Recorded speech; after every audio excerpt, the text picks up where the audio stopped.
Hello viewers, నేను Rohan. Welcome to social post. HYDRAA వచ్చిన తర్వాత చెప్పా పెట్టకుండా ఓవర్ నైట్ ఇంటి దగ్గరికి వచ్చేసి బిల్డింగులు కూల్చేసే సందర్భాలు మనం చూస్తూ ఉన్నాం. అంటే బిల్డింగ్ లోపల ఈవెన్ అక్కడ వాళ్ళ దగ్గర బంగారం ఉందా, డబ్బులుందా ఇవేమి పట్టించుకోకుండా ఫర్నిచర్‌ని గూడా అంటే మొత్తం బిల్డింగ్‌ని కూల్చేయడం చూస్తున్నాం. మళ్ళా ఇలాంటి సందర్భాల్లో బాధితులు ఎవరైతే ఉన్నారో వాళ్ళకి చట్టపరంగా ఎలాంటి రక్షణలున్నాయో ఈ వీడియోలో మనం తెలుసుకునే ప్రయత్నం చేద్దాం. ఈరోజు మనతో పాటు హైకోర్టు అడ్వకేట్ కళానిధి సంజీవ్ కుమార్ గారు ఉన్నారు. ఆయనతో మాట్లాడదాం. నమస్తే అండి. నమస్కారం. హైడ్రా వచ్చిన తర్వాత పేదలు ముఖ్యంగా ఎవరైతే బిల్డింగుల్లో అలా హైడ్రా ఆ ప్లేస్‌లో ఉన్నారో వాళ్ళకి చెప్పా పెట్టకుండా ఓవర్ నైట్‌లో వచ్చేసి వాళ్ళ ఇంట్లో ఫర్నిచర్ ఉందా, బంగారం ఉందా, డబ్బులున్నాయా ఇవేవి చూడకుండా వెంటనే బిల్డింగ్‌ని కూలుస్తున్నారు. దీనివల్ల బాధితులు చాలా సఫర్ అవుతున్నారు. వీళ్ళకి ఎలాంటి రక్షణలున్నాయి? దీన్ని అడ్డుకోవడం ఎలా అంటే? హైడ్రా 2025లో జూన్‌లో ఈ హైడ్రా అనేది తెర మీదకొచ్చింది. అప్పటి మన ముఖ్యమంత్రి గారు రేవంత్ రెడ్డి గారు ఈ హైడ్రా అనేది కొత్తగా తీసుకొచ్చారు. హ్మ్. 2020లో అప్పటి ప్రభుత్వం గత ప్రభుత్వంలో చాలా అవకతవకలు జరిగినాయి. చాలా మందికి గవర్నమెంట్ భూముల్లోనే బడాబాబులందరికీ ల్యాండ్స్ అన్నీ శాంక్షన్ చేసి ల్యాండ్ గ్రాంట్ చేసి వాళ్ళకందరికి భూములు ఇవ్వడం జరిగింది. భూములు తీసుకొని వాళ్ళు ఇష్టాసారంగా కట్టుకున్నారు. హ్మ్. ఈ కొత్త ప్రభుత్వం వచ్చిన తర్వాత కాంగ్రెస్ ప్రభుత్వం వచ్చిన తర్వాత ఒకటి హైడ్రా అని తీసుకొచ్చి దీనికి ఒక కమిషనర్ ఏర్పాటు చేశాడు. రంగనాథన్ గారు కమిషనర్, హ్మ్. IAS officer. ఆయన నియమించి అసలు దీని మీద అసలు ఏం జరుగుతుందో చూడమని చెప్పిస్తే ఆయన ఏం చేశాడంటే HYDRAA FTL full tank level, హ్మ్. రెండోది వచ్చి బఫర్ జోన్. అంటే ఒక చెరువు ఉంది. చెరువు ఎవరిది? హ్మ్. ప్రభుత్వ భూమి, గవర్నమెంట్ ల్యాండ్. చెరువులో ఉంటే 30 మీటర్స్ రేడియస్లో దూరంలో ఎవరైనా కట్టుకోవాలంటే కట్టుకోవచ్చు, అదే రూల్. కానీ నువ్వు చెరువులోనే మట్టి పోసేసి పూడ్చేసి ఇల్లీగల్గా నువ్వు గవర్నమెంట్ ల్యాండ్లో నువ్వు కట్టుకునే అధికారం నీకు ఎవరిచ్చారు? హ్మ్. అది గవర్నమెంట్ ల్యాండ్. అది ఒక 100 టవర్స్ కట్టుకో, కూల కొట్టేశారు కూడా. హ్మ్. ఎవ్వరికీ భయపడదు. కూల కొట్టే ముందర ఒక రూల్ ఉంది. హ్మ్. చట్ట ప్రకారంగా చేయాలి ఏది చేసినా. వాళ్ళకు కూడా బ్రహ్మాండంగా నోటీసులు ఇవ్వడం జరిగింది. బాబు, ఈ నోటీస్ తీసుకో, ఇది గవర్నమెంట్ ల్యాండు. నువ్వు ఈ గవర్నమెంట్ ల్యాండ్లో చెరువులో నువ్వు కట్టావు కాబట్టి ఇది తప్పు. మేము డిమాలిష్ చేసేస్తున్నాము. మీరు వెంటనే తక్షణమే అక్కడి నుంచి ఉన్న పలంగా మీరందరూ ఖాళీ చేయండి హ్మ్. అని ఒక హెచ్చరిక ప్లస్ ఒక వార్నింగ్ అనుకో, హెచ్చరిక అనుకో, ఒక నోటీస్ అనుకో. హ్మ్. ఏదైనా చేసే ముందు నోటీస్ ఇవ్వాలి. నోటీస్ ఇచ్చేస్తే వాళ్ళు అలర్ట్ అవుతారు. వాళ్ళ సామాన్లు వాళ్ళ నుంచి ఖాళీ చేసుకొని పెట్టా బెల్ల పట్టుకొని ఖాళీ చేసి వెళ్ళిపోవాలి. హ్మ్. అప్పుడు ఏం చేస్తారంటే గుర్తుపెట్టుకో, గవర్నమెంట్లో పాలసీ ఏంటంటే ఒకటి ఏదన్నా చేస్తున్నట్టు తెలుసుగా నీకు జనం గొడవలు వచ్చేస్తారు. 100 ఆగల రౌడీ షీటర్లు వాళ్ళు వీళ్ళంతా వచ్చి గొడవలు చేసి లా అండ్ ఆర్డర్ని బ్రేక్ చేయాలని చూస్తుంటారు.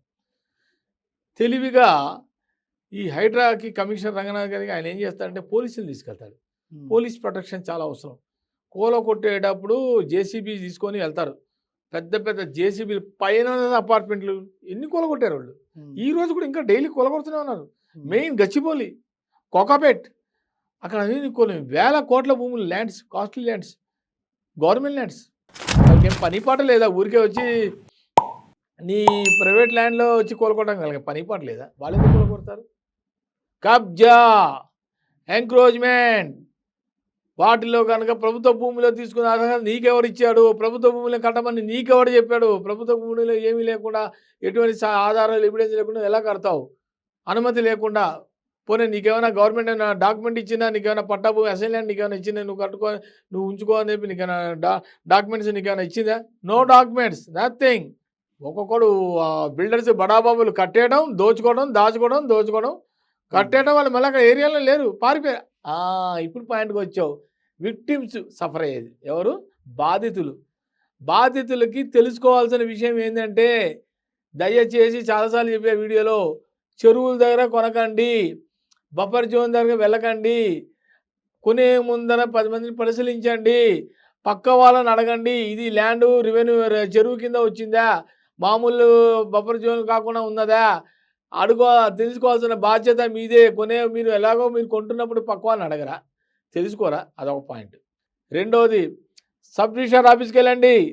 సబ్ రిజిస్ట్రార్ వారు ఈ సర్వే నంబర్ ఈ భూమి కొంటున్నప్పుడు ఈ భూమిలో ఈ జ్యూరిడిక్షన్ కొన్నప్పుడు ఇది పక్కా భూమేనా, సరైన భూమేనా, పట్టా భూమేనా, ప్రభుత్వ భూమే అని తెలుసుకోలేరా మీరు? అడగాలి కదా.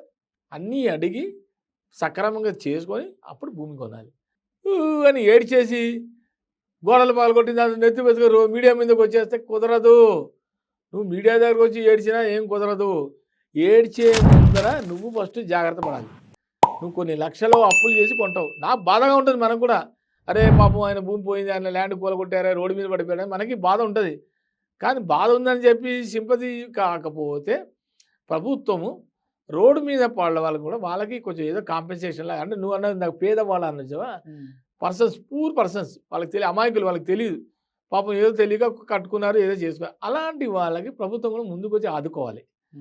ఆదుకొని వాళ్ళకి ఏదో కాంపెన్సేషన్ ఇచ్చి ఇంకో చోట మార్గం దారి చూపించాలి. తెలియదు పాపం, పొరపాటున కొన్నారు, అక్కడ వాళ్ళకి తెలియదు, నాలెడ్జ్ లేదు, కొన్నారు. అప్పుడు ఏం చేయాలి ప్రభుత్వం? వాళ్ళకి ఏదో దారి చూపించాలి. ఇప్పుడు ఇంకొక ఇష్యూ జరుగుతుంది, పెద్ద బర్నింగ్ ఇష్యూ ఏంటంటే మూసి దగ్గర చాలామంది గుడిసెలు కొన్ని 50 ఏళ్ళ నుంచి 60 ఏళ్ళ నుంచి వాళ్ళు కూలగొట్టేస్తున్నారు ఇప్పుడు. ఎందుకంటే దాన్ని ప్రక్షాళన చేసి మూసి కడతారట. కట్టుకో, ఎవరినైనా ఆపేరు. మూసి కట్టుకునేప్పుడు మరి 50 ఏళ్ళు 60 ఏళ్ళు ఉన్న పేదవాళ్ళ సంగతి ఏంటి మరి? మరి వాళ్ళకి ఏదో ప్రత్యామ్నాయ ఆల్టర్నేటివ్ ఏదో చూపించాలి కదా. ఏదో ఒక చోట ఒక ఏరియాలో మీకు ఈ ఏరియాలో అంతా మీరు ఉండండి, మేము ఈ ఏరియాలో మేము ప్రక్షాళన చేసేసి మూసిని మంచిగా చేద్దాం, సుందరంగా చేద్దాం. సుందరంగా చేయడంలో తప్పు లేదు ప్రభుత్వానికి, ప్రొవైడెడ్ వాటితో పాటు వీళ్ళకి కూడా దారి చూపించాలి. ఏదో 30, 40, 50 నుంచి ఉన్న వాళ్ళకి ఒక దారి చూపించి, వాళ్ళకి లేకపోతే మీ దగ్గర స్థలాలు లేకపోతే వాళ్ళకి డబ్బు ఇవ్వండి. ఎంతో అంత భూమికి తగ్గట్టు భూమి ఇస్తే వాళ్ళు తిప్పలు పడి వాళ్ళు గుడిసెలు వేసుకోవడం, ఏదో వాళ్ళు ఉన్న వాళ్ళ స్తోమత తగ్గట్టే వాళ్ళు ఏదో కట్టుకోవాలి. అంతేగాని ఏమి నోటీసులు ఇవ్వకుండా ఏమి చేయకుండా చేయడం అనేది చట్టరీత్యా నేరము. అలాంటప్పుడు వాళ్ళు కోర్టుకు వెళ్తారు, కోర్టు నుంచో డైరెక్షన్ తెచ్చుకుంటారు. ఏముందండి, మనకి ఏదైనా గుర్తుపెట్టుకోవాలి, ఎవరికైనా సరే ఒక లాయర్గా చెప్తున్నాను, ఏదైనా సరే కోర్టే అందరినీ కూడా కాపాడేది ఒక కోర్టే. సో కాబట్టి ఎంకరేజెస్ ఏదైనప్పుడు కూడా ఈ హైడ్రా వచ్చిన తర్వాత కొంచెం జనంలో రకమైన భయం స్టార్ట్ అయింది.